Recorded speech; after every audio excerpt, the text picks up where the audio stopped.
Hello everyone. In this video, I'll show you how to send money from STC Pay to GCash.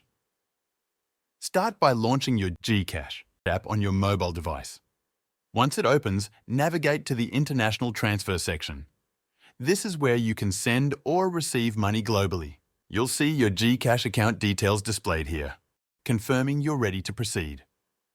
Enter the exact amount you wish to transfer. The process is straightforward and quick, with a user-friendly interface to guide you. Double-check the amount to ensure accuracy. After entering the amount, review the details and proceed to the next step.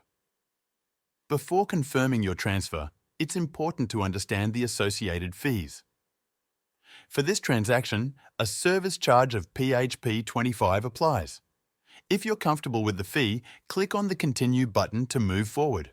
Don't worry if it takes a moment to load, as the system processes your request.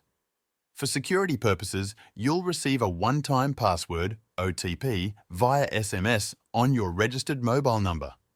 Once the OTP arrives, enter it in the required field within the app. This step ensures the transaction is secure and verified. That's it. Once your OTP is verified, the money transfer will be completed. You'll see the funds reflected in your GCash account almost immediately, ready for use.